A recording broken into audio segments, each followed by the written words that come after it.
Good evening, visitors, and welcome to the Australian War Memorial's Last Post ceremony. My name is Sharon Bown, and joining us today from the Royal Australian Air Force is Air Commodore Grant Pinder, who is undertaking today's reading as one of his final duties in uniform following 41 years of dedicated service in the Australian Defence Force. Sir, we thank you for your service. This evening, we are very honoured to acknowledge the Honourable Sitiveni Rabuka, Prime Minister and Minister for Foreign Affairs, Civil Service and Public Enterprises and Information, Republic of Fiji, accompanied by Admiral David Johnston, Chief of Defence Force. We are also honoured to acknowledge Lieutenant General Gi-wan Park, Vice Chief of Staff of the Republic of Korea, accompanied by Air Vice Marshal Harvey Reynolds, Deputy Chief of Air Force. We also welcome their accompanying delegations. We welcome the delegation representing the Australian Defence Force School of Health.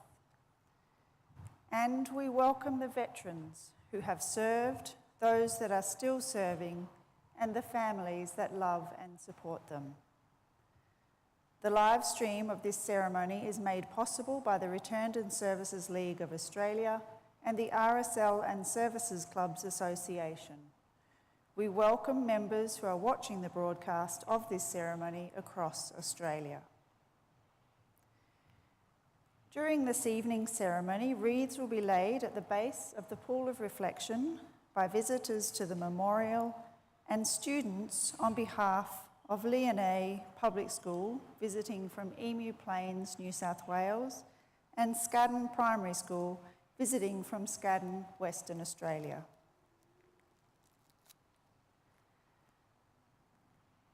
Australia's Federation Guard is the tri-service ceremonial unit of the Australian Defence Force. They provide a ceremonial presence at civil and military events and during visits to Australia by foreign dignitaries. The Guard will now dismount the catafalque party from the tomb of the unknown Australian soldier.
If you are able, please stand and join in singing the national anthem.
Students and those requiring a seat, please be seated.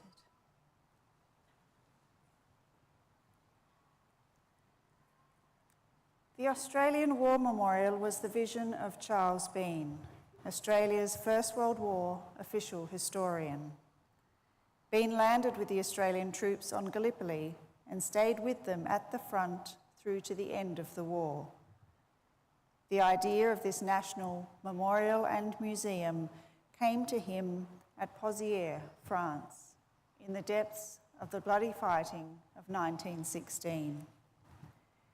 Bean's idea was that this would be a place where families and friends could mourn loved ones buried in faraway places. It would also be a place that could help all Australians understand what these men and women had endured and what they had done for us. Bean's vision, to which we remain true, is best expressed as inscribed in the entrance to the memorial's galleries. Here is their spirit, in the heart of the land they loved, and here we guard the record which they themselves made. Tonight we will read the story behind just one of those on the Roll of Honour, which lists the names of more than 103,000 men and women who have given their lives for us in war and on operations for more than a century. But first we present a lament, Flowers of the Forest. Wreaths or floral tributes will now be laid at the base of the pool of reflection.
Today, we remember and pay tribute to Lance Corporal Frank Henry Ough Dealy.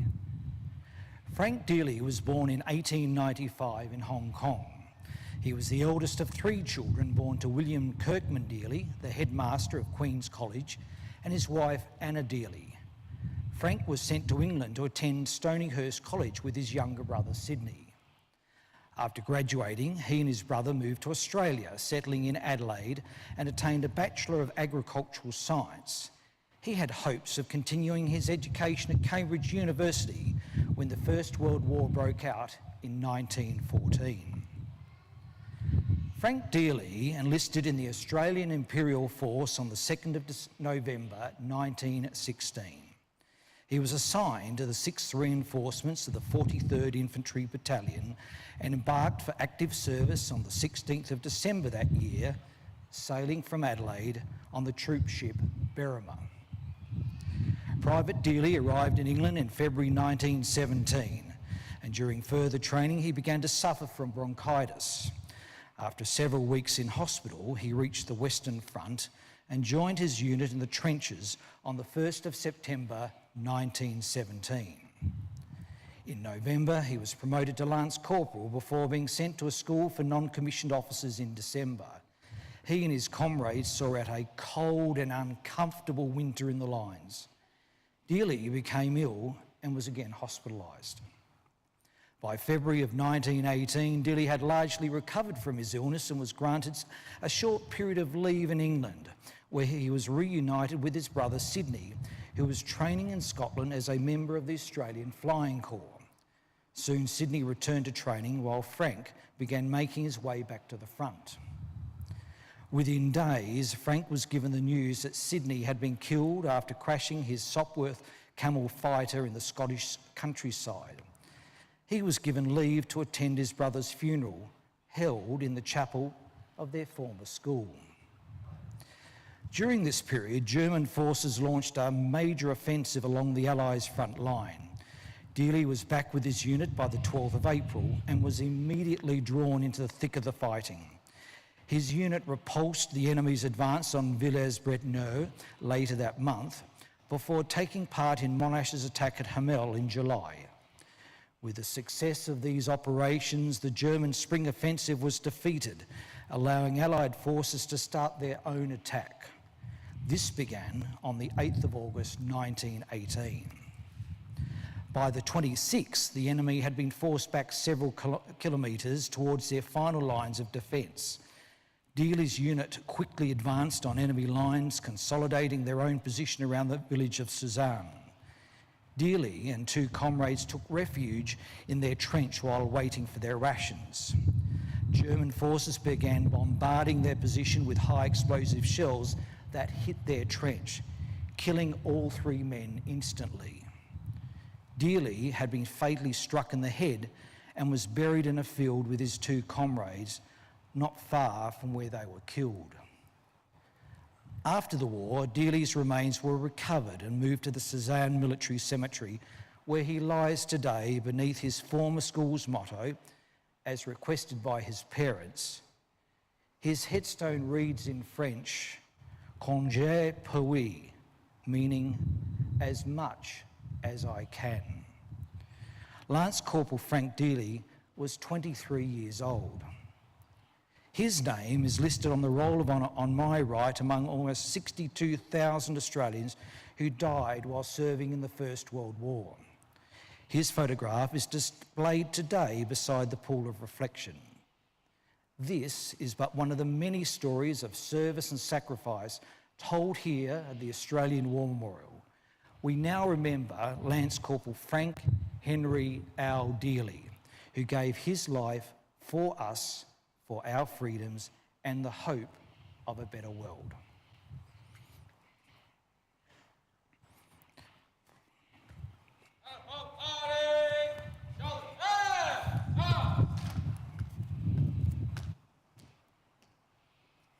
Please stand for the reading of the Ode and the sounding of the last post.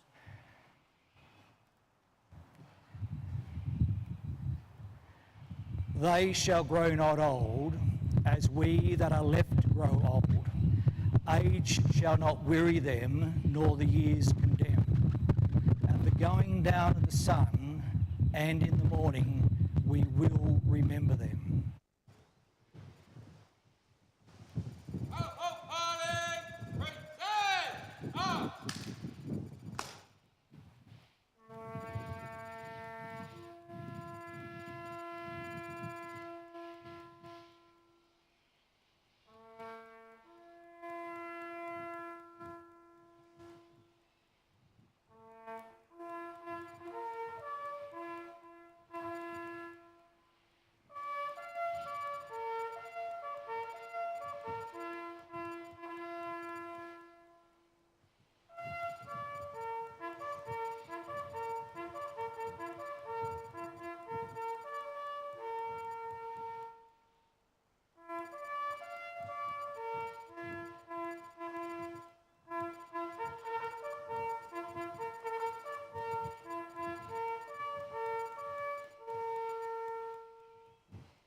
Lest we forget.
We leave you this evening with the words of the memorial's founder, Charles Bean.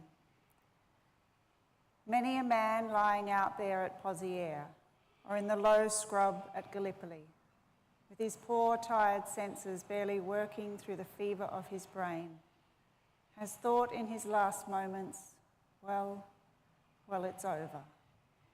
But in Australia, they will be proud of this. Ladies and gentlemen, girls and boys, that concludes the last post ceremony. On behalf of the director, staff and volunteers, thank you for visiting the Australian War Memorial today. We wish you all a very pleasant evening. Thank you.